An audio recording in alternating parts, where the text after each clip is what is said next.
Hello, everybody. Happy Wednesday afternoon. Hope yours is going well. We've got an unplanned, impromptu Seahawks video today.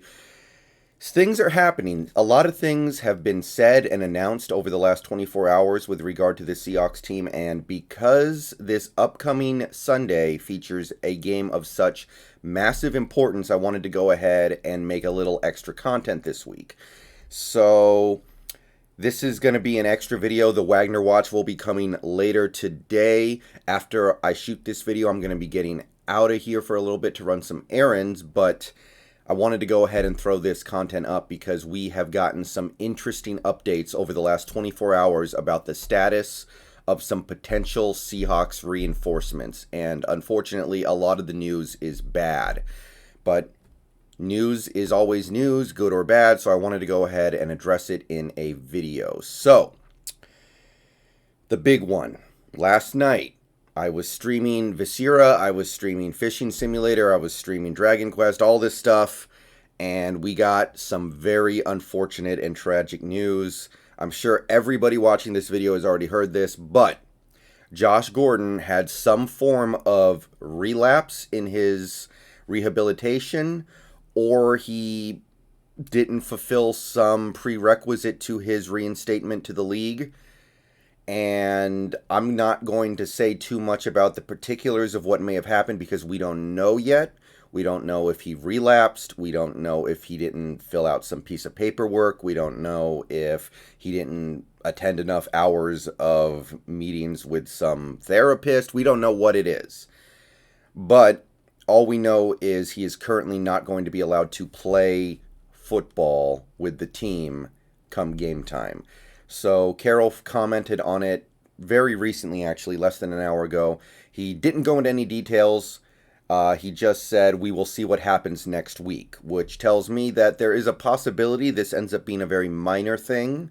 But it also tells me there's no opportunity for Josh Gordon to play this week against the Rams, which is, in my opinion, a pretty devastating blow to this offense and what it could potentially be versus what it currently is. So that's item number one. Josh Gordon not coming back to the team this week. Probably not coming back ever. So I'm going to make believe he's not on this team until I have reason to believe otherwise. But yeah, no Josh Gordon this week against the Rams. Also not coming back this week against the Rams or ever. Quinton Dunbar is going to stay on injured reserve and get his knee fixed. Sounds like his season is over. Immediately following this tweet, Pete Carroll confirms that Quinton Dunbar's season is over. He will have knee surgery. So, look, Dunbar didn't exactly play well this year, but I maintain my belief that he is a good player.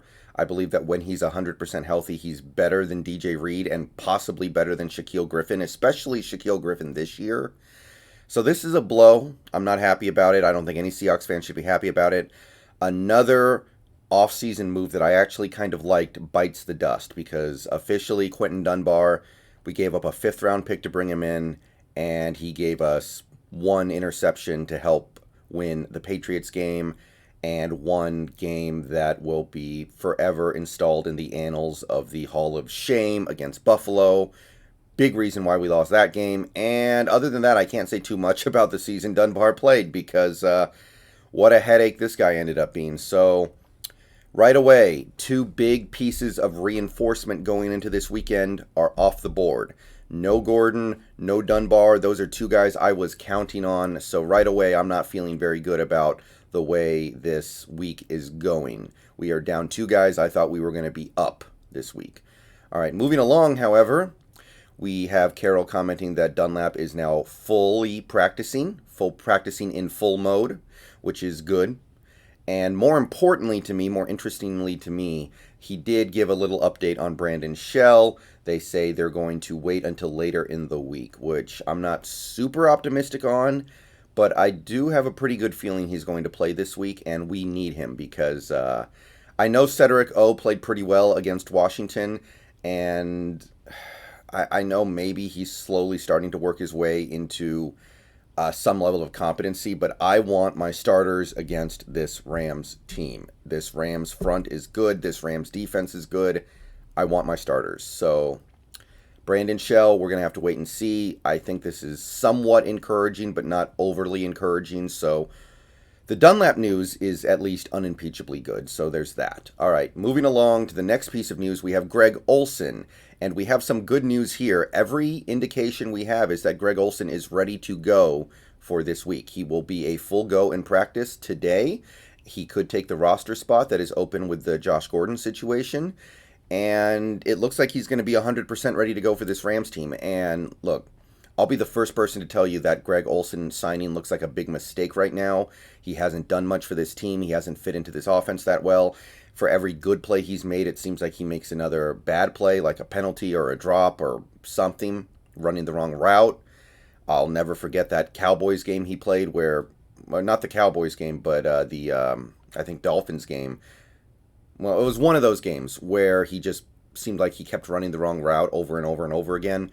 But it seems like he was at least blocking well for us, and he was part of our offense's high competency when he was healthy. So I'm going to give Greg Olsen a chance to prove that he's worth at least some of that $7 million, and it looks like he will be playing a full slate of snaps against the Rams, so he's going to get every opportunity to prove himself.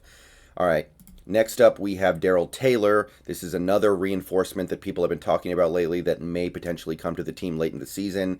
Going to try to practice next week. So you can forget about him for the Rams, but maybe we get him back for the Niners. Maybe he can play a couple of snaps against them, and maybe he can offer a little something in the playoffs.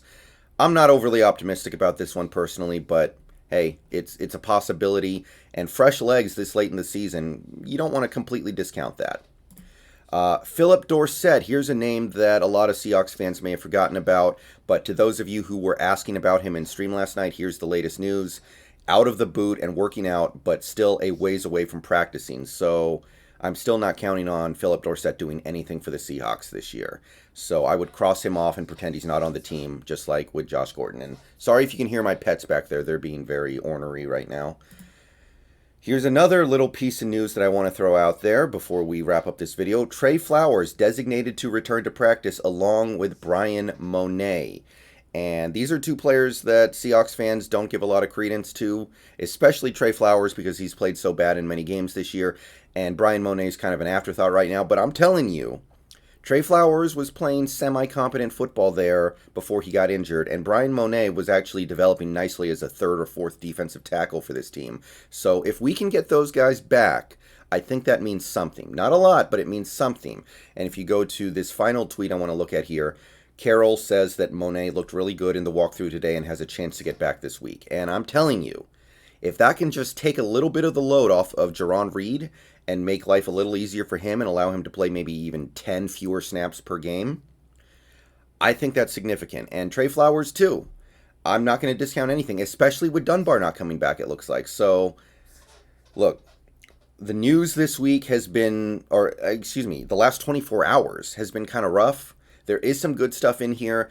I am discouraged personally by knowing that we're not going to get Gordon, we're not going to get Dunbar, and we may or not, we don't know about Brandon Shell yet, but trying to find some good news in here. There are going to be some reinforcements coming in the next week or two. Hopefully they can make all the difference this weekend. But I'm going to get out of here. I got errands to run. Peace out, go Hawks. Hey, it's been a rough 24 hours in some regards, but we're going to try to keep our heads up and see what the team brings Sunday afternoon. Peace.